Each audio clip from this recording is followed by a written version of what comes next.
right, welcome. This is Selling Houston P.O.V. I'm Bernard. This is Ebony Royal. And I have Aisha Shelton. And we have a special guest that I'll let Ebony introduce. So we have a special guest today, Coach Jean Austin, who is my business coach.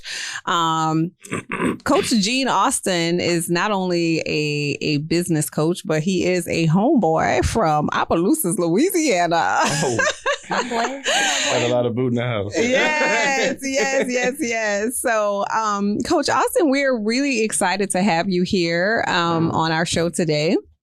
And, I had to have a little talk with Coach Austin, and I was like, look, don't be using all those big old terms that we all don't know. I'm like, I need you to dumb it down a little bit for us and for our audience so that we really understand, some of the business side of, what's going on in this market, interest rates and investors buying single family homes. So we're going to kind of get down to the nitty gritty and the deep and dirty. Yeah. So I know that Ebony and Bernard are familiar with Coach Austin, but I am not, right? I know that you work with him and I might follow you on social media, I think. But do you mind telling our audience and myself a little bit about you? No, I don't. I don't mind at all. So I'm originally from Opelousas, Louisiana. I've been out in Houston since about 2001 or so.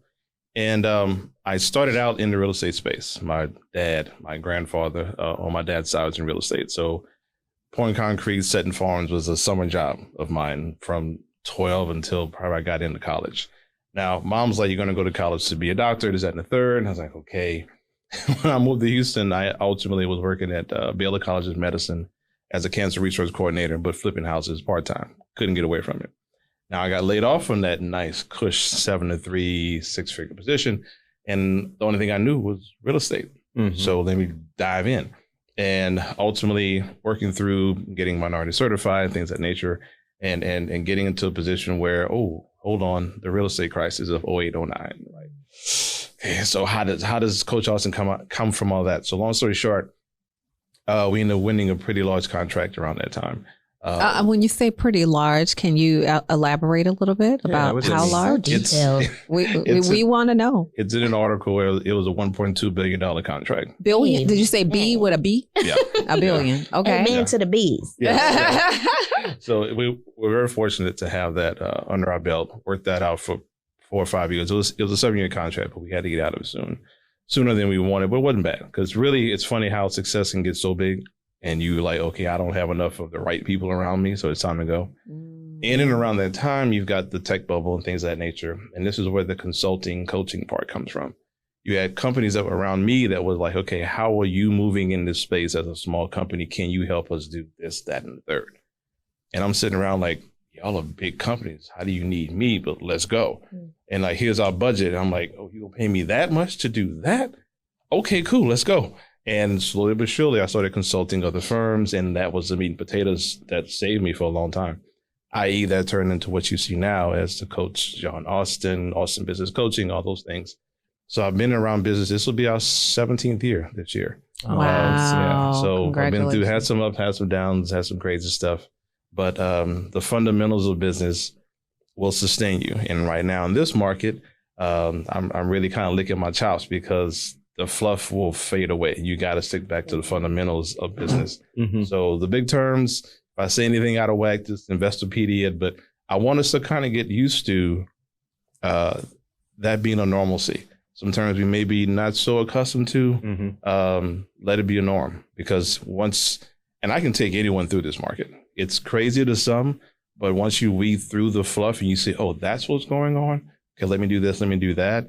In 2 years, let's look back at this podcast and make it almost a staple for the next recession that we can almost skate through. I'm impressed. Right?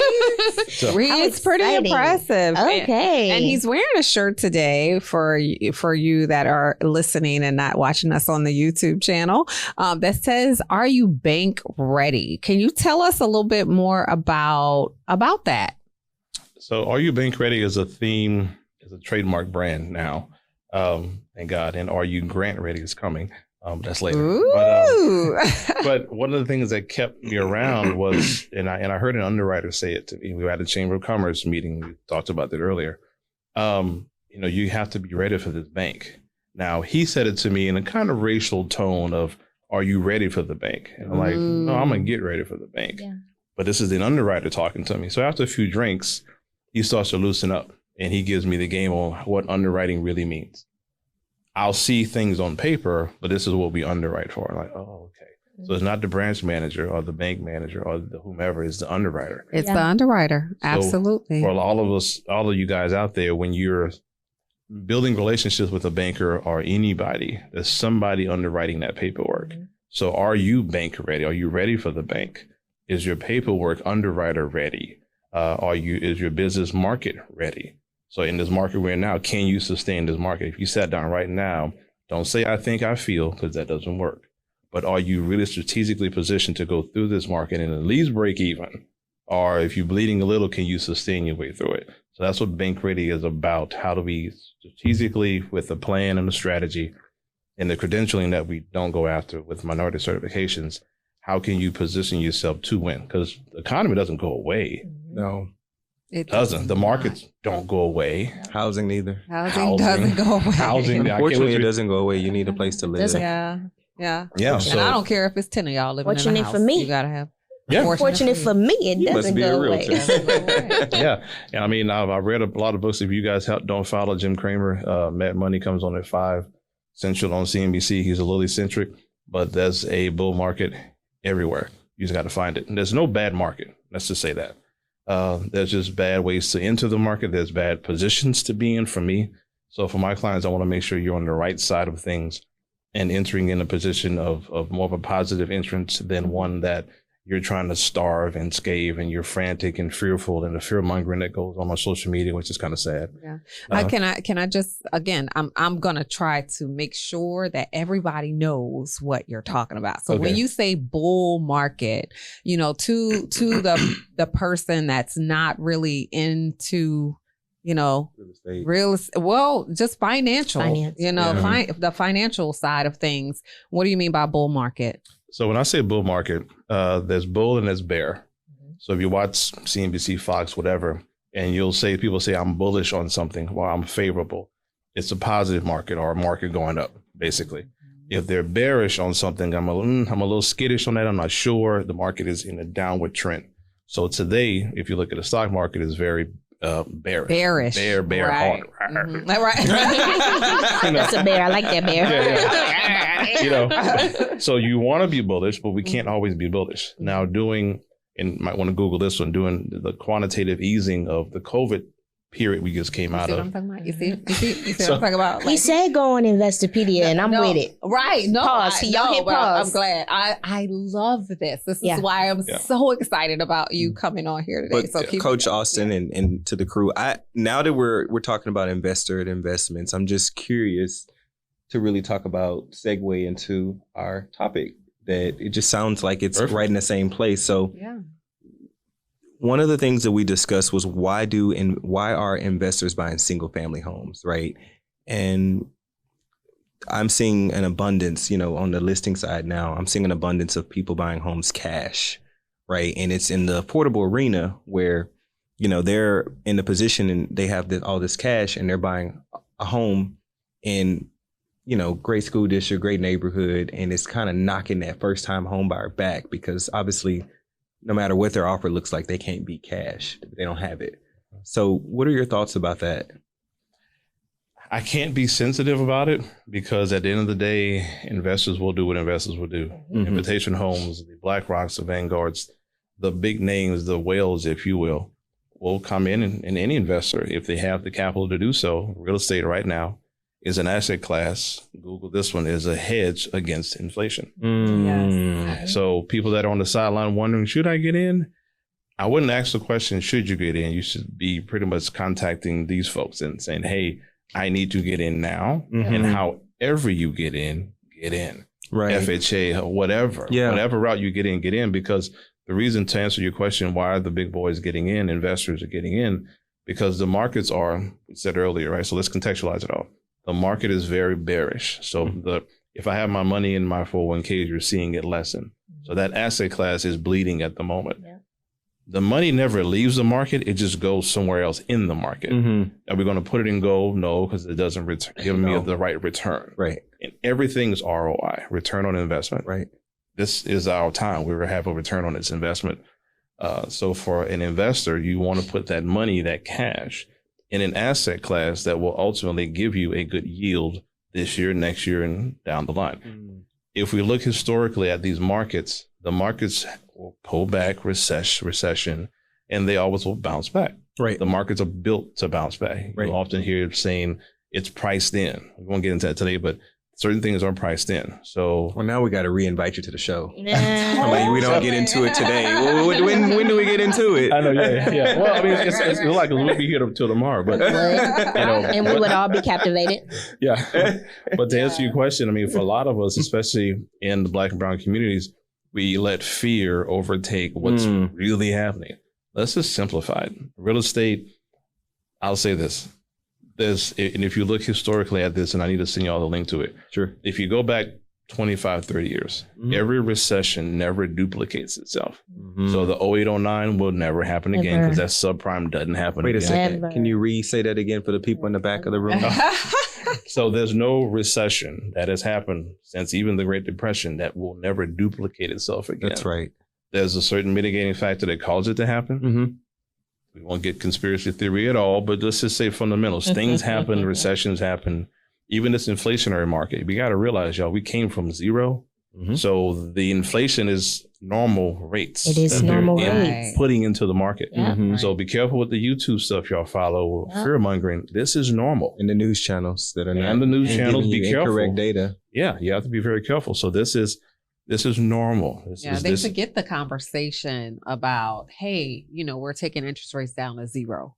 Like they forgot about that conversation at the beginning of COVID when all of this stuff started happening, so that they think at that point it's normal. That's not normal. And you'll always have a crisis and a smoke screen. So in that time of zero, there was a smoke screen of, let's not let them really focus on Little it. nugget. Notice Disney. Why is Disney buying up so much real estate in Florida? And why are these companies almost making it a carte blanche of come work with us? We'll even put housing in there for you. That's an added bonus that you'll see that happening in the marketplace. Why are these big companies, investors buying up so much real estate? Well, we're getting into a renter nation, so it's easier to rent than it is to buy. If you can't buy, I'd lease. Okay, cool. So when you understand that climate of the marketplace and you kind of forget, we were just worried about inflation, but now we're looking at an asset class and, if I put my money into real estate and buy at any level right now, you're still historically low. And I kind of want inflation to do its thing. Definitely. I kind of do. As an investor, I'm like, Yes, I do. Yes. Because now when inflation kicks up and the Fed can't save you because they're doing their best, and they kind of are, but there's only so much they can do. An asset class like real estate, you're going to undo all these comps? Right. Exactly. You talked about that. Right. And we discussed it before. Today's price is tomorrow premium, right?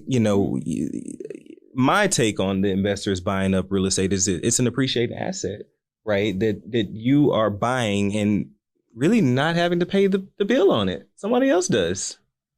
I love how you reference the fact that, and it reminds me of Warren Buffett, like when everybody's buying, you're not buying. When everybody is running away from it. So if everybody's running, if everybody's saying, don't do this now, then you run to it. It's just the natural laws of gravity, right? So there's obviously, if Disney is doing it, I want to be on the side of Disney. Heck yeah. Now, if my cousin said it's not a good time to be in the market because the interest rates are high and I don't want to follow my cousin. And I would listen to your cousin if your cousin had some type of title. Y'all know me. Okay. Y'all know I'm always saying like, does your cousin work in real estate? Exactly. So I was like, what does your cousin do? Is your cousin an investor? But he's giving all of this facts and knowledge and information, and it's like, okay, Disney did what? Okay, so how can I carve out my little space of what Disney is doing right now in your own city, your own town? Yeah, right. Absolutely. Well, the news came out about potentially Disney coming to Houston. Yep. It's a strong possibility. If they do, I would tell everyone out there, how can you benefit from Disney being there in Houston and off of 59 South, et cetera? So that would be like Airbnb territory, you think, It or would be technically everything territory. And I would say this, Yeah, rental. let's just copy and paste the model that's been working in Florida. They're going to copy and paste it here. Yep. So whatever market, secondary, third market that benefits off of Disney, wherever, food trucks, whatever it is, Yeah. go ahead and see what's happening. And get yourself certified as any woman-owned, minority-owned, Hispanic, LGBTQ, whatever. Get in position so when you attend the Chamber of Commerce, Fort Bend, or you attend these city zoning and planning meetings, you get your team around you and say, okay, what do you hear in this meeting? What do you hear? What should we do? Yeah. And if there's land available in that zoning area, do like my brother, shout out to Chris Senegal, do what Chris did and buy ahead of the zoning. In Karen Crow, Louisiana, a lot's going on there. Amazon, Southeastern, FedEx, Old Dominion. There's a large distribution facility there. There's a lot of workers. I have a few friends that are buying up in Louisiana for that very I reason, have a and they friend sit in in Georgia. very Yeah, high my positions that see relatives this are before we working do, there. Oh, yeah. and make moves. Yeah. Why Yeah. is there a Chick-fil-A all of a sudden opened up near the Lowe's in Opelousas? You never saw a Chick-fil-A in Opelousas, period. Somebody knows Chick-fil-A something in that Opelousas now? the rest of us don't. Uh-huh. So when you drive down 49, Port Barry, where that Lowe's is on the corner of 90, there's a Chick-fil-A coming up right there. So when Chick-fil-A buys that for South, interesting. If they get a Starbucks, I mean, like seriously, It's possible. It's possible. If Chick-fil-A, Chick-fil-A is there, That's yeah, a that's no-brainer. So if they Starbucks start pulling territory. permits, whoever builds Starbucks will be pulling a permit to do a Starbucks. And that will be through the Okay, city Coach. of, So we the need Chamber of to Commerce. take a road trip. Road I got trip. you. It's all good. It's all good. So those are the things. Those are the things that I want us to start looking at. Like, just don't drive down the freeway and be like, whatever. Let me tell you, I have to say this. Okay. So when you are a part of Coach's group, right? So when you're a part of a group and we inner circle and you have meetings every last First and third Tuesday of the month. third Tuesday of the month. The meetings are supposed to be an hour long, but I mean, never. I mean, it's like 4 or 5 hours worth of this. Like nothing but nuggets, nothing but info, like nothing but just all I heard was Chamber of Commerce, Chamber of Commerce, Chamber of Commerce, zoning, Chamber of Commerce. Not me. I heard like it's pushed in there. I'm like, I need to hear you talk more. So how do I get a part of this group? And is this open to other people? Like we have our listeners that are listening to the podcast. Like how can they reach you? And can they just be at the helm of the information that you have? Yeah, I mean, it's open. We do qualify for a lot of clients that want to get into the Bank Ready program because we just can't accept anybody. Not to sound like I'm snooty or hottie, but you have to be ready to. A lot of people say I want to be a millionaire, but they don't want to work. Of course. Right. Darn, they don't want the discipline at all. It's not hard. Because I sometimes don't want to go to the gym. I don't want to do this and the third. But at the end of the day, I would rather put 24 hours into me than 8 hours into somebody else. That's right. And oftentimes we see these memes, and I really don't like it. College is this a scam, or I'd rather you're working 24 hours as an entrepreneur. Yeah, but I like what I do. Mm-hmm. So I'm not tripping about this. And then I'm going to see a client in the Heights later on today. Going back home, I'm going to Dallas over the weekend to meet with a realtor group that's dealing with the Cowboys, and then flying to Vegas next week to do business. I can rock my own ship. So you can do what you want with this college thing and say what you want, but it's always the ones that don't want you to be there that will try to knock your flow. So, Coach10K.com, thecoachaustin.com is our website, but Coach10K.com has all my links. So when you see the link that says, "Are you bank ready?" When you click it, there'll be an application. And I look really strong at that application because this is basic information, but it tells me a lot about you. And how you answer that application will tell me if you're ready or not. Yeah. So definitely check out all of our, Coach John Austin, IG and all that kind of thing. Before you say you want to work with us, at least research me a little bit. Because I'm not for everybody, but the results and the testimonials will speak for themselves. And if you put in the work, it's not a rush. It's not a microwave process. It's not an overnight thing. Yeah, I think it's that. Yeah, and I think that is what a lot of people in our industry want and expect. That it's like a microwave quick fix. I mean, air fryer. It's a very millennial Gen X kind of thing. Yeah, it is. Laziness? I don't want to say I say lazy. I laziness, think but that just the want it quick, want it fast, want it now. You know, sometimes you can achieve that, but it's not a prescription for everything in life, right? But when I look at the generation that I'm like right at the beginning of it, so you know, I get it, right? It's like you get a little bit of the best of both worlds, because in that generation they are bold, right? Bolder than I was. Well, you guys are all younger than me, but bolder than we were. They are bold, but at the same time, they almost feel like it's supposed to be given to them. Or, you know, I shouldn't have to do that, or, you know, so finding that balance is key. And I think that to your point, you know, that they have to try to find that happy medium. One of the interesting things I think we miss sometimes is that to be really good at what you do and master your craft, squatting 400 pounds, golf swing, whatever, got to master your craft. That takes a certain number of repetitions to get the muscle memory. Yeah. And then if you really like it that much, you can't get around the work. Yeah. You can't get around the early mornings and whatnot. And this, the consistency of doing it over and over and over again, reading what other people won't read. And if you really want it, you want to master what you do. Yeah. So for us in the business consulting, coaching space, if you will, there's a process that everybody goes through. And you have to answer certain questions, fill out certain applications, attend certain meetings, because you want to develop that know, like, and trust factor with the public. Yeah. Because if you want me or somebody to give you a $24 million contract like one of our clients received, she had to go through certain things. So walk into a room and speak intelligently about what she could do. And then they say, okay, we feel comfortable giving you said contract and opportunity. You can't just walk in because you look cute and expect somebody to cut you a check. No, that doesn't work. Did y'all hear that? You better talk the $24 million. Right. Did y'all hear that? Yes, one of Coach Austin's, and this is one of many. Okay. So this is the most recent one, received a contract for $24 million as a minority certified business owner. Shout out to Katina. She's a Black woman, general contractor, minority developer in Florida.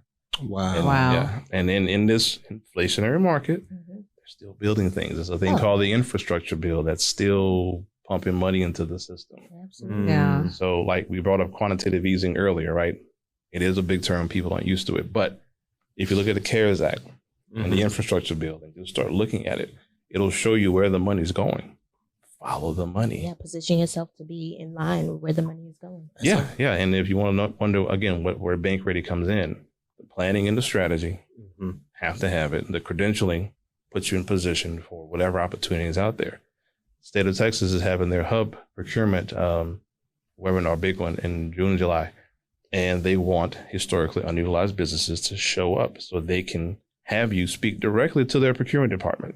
Yeah. All the UT campuses, all the A&M campuses, but Texas hub, historically unutilized business, is looking for contractors, HVAC, da-da-da. So, Coach, what did they say about the percentage of minorities that are utilizing the billions of dollars that's available through the hub procurement? It's like not enough.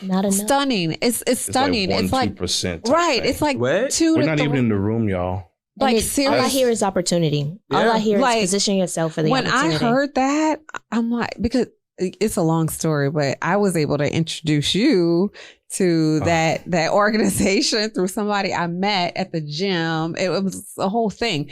And so we got involved with this, hub procurement, organization, and went to their meetings. And I was like, oh my God. I mean, there's so much money that is out there that our community is not taking advantage of. But that's who is? Because you know who else is a minority? Say it. Go ahead. Okay. No, you say it, Austin. Say, okay, so the only non-minority is the white male. Yep. That's business 101. Yep. Yeah. everybody else, even his wife. Yes. So Yes. white Minority. women, Sure. shout out to all the white women out there, are minorities. Bring it So up. what is really happening, and I'll be honest, you That's have it. white men and white women at these minority meetings, Yep. and she's 51% She plus owning is. those companies. Okay. And they work it together. Okay. So then at that point, it's a minority It's business. still a minority. Yeah. If you have 51% ownership, so all the That husbands out there that got wives, brothers, Okay, put brother. your woman on 51% of your business. Don't get, I'm going to say this in this podcast, get your feelings out the way, bro. Bruh. Business and feelings, two Yeah, different business- things. Don't let those two things in a this set. podcast. Get your feelings out the way. Get your feelings out the way. Bruh. But even from an investing and a home buying standpoint, like people always feel like, oh, this isn't the right brick or this isn't the right something. Something about, especially in this market, buyers are just unhappy with the smallest thing. Oh my And it's like, gosh. get your feelings out of that. This is bigger than your brick. This is big. This is an investment, regardless of Yes. if it's your dream home or your upgrade home. It's still an investment, and we have to view it as such. And also, we're not changing the brick. I'm sorry, Yeah. personal. No, Aisha, like this is a little scary because I went out with my client today and she saw her house that she bought over the phone without seeing it yet. Mhm.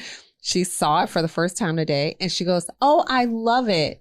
But all these other houses have stone at the bottom. Like I want stone at the bottom of mine." Well, I'm sorry, can't have it. It's the house is built. It's Like done. it's not going to happen. Mm-hmm. And it doesn't matter. That house with that little piece of trim white stone is not going to sell for more than your house is. No. It's the, I mean, come on.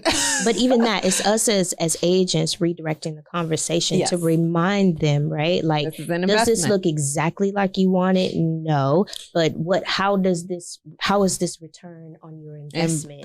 And does it matter? Is it Yes. will it give you any more money in your pocket? It'll And make you not- feel good. Yeah. But will it add to the bottom line? And not all agents are equipped to do that. Well, that's why they have the Selling P.O.V. podcast, honey. Absolutely. But no, for real. Like, Sure. everybody jumps into real estate and then they, like you said, the generation, what is it? Gen what? X? Gen X. They jump in and just like, okay, I'm going to be rich. I got my license. Did you see? I'm on Trek's website. And then they're like 6 months down the road, I haven't had a deal. Well, what are you doing to get a deal, right? Yeah. But I say that to say, with Aisha, like that takes, like we're not just salespeople. Like we're mind readers, we're psychologists, we're marriage counselors, Therapists. like we therapists. All that. We do all of that. We even do psychotherapy Construction at this managers. point. Construction managers. I work with a builder. Right. Yeah. Not only do I work with the builder, I help on the development side. I'm picking finish, so like we do a lot just to come on, let's go, you know. Yeah. And not everybody's equipped to do that. Right. So let's say it was a new agent that did that. They probably would have lost the deal because the person wanted stone that it's not available. You can't do it. Yeah. Yeah. I feel like we could talk to you for hours, and you have to promise to come back. We Oh, I definitely will come back. totally He said could. yes. Somebody I am. No. You somebody agree? write it Oh, down. yes. Okay. Somebody write it down, No doubt. and if I may, I would like to thank you again, and I hope for some of you. I mean, I know that Bernard and Ebony were familiar with Coach Austin, and now I'm like, I want to know more. I want to hear more. I want to sign up. I'm looking. So you Yeah. guys, I mean, right? Our audience is like, they want to sign up too. Yeah. Yo. So you guys check out Coach Austin online. If you could give us all of your credentials. Yeah, and IG, all of that. how Yeah, they so can find you. IG is Coach John Austin, JEAN Austin. You've got Coach10K.com, which is perfect. So Coach10K.com puts you in touch with all my links. So if you don't remember anything else, Coach John Austin, the CoachAustin.com, that's all fine, but Coach10K.com will put you in touch with us. I do have a class coming up on May 16th, Minority Certifications. We'll probably be in there for 4 hours. But it's fine. I got to give you enough value. I got to give you enough value Yes. because once you get in position to win and you see what these contracts look like, millionaire status could be a norm. Mm. It is for all my clients. It could be a few. So I appreciate y'all. Let's go. All right. Well, hey, this is Right. Selling POV. And don't forget to like, subscribe, and share to our podcast. Yes. Have a good one.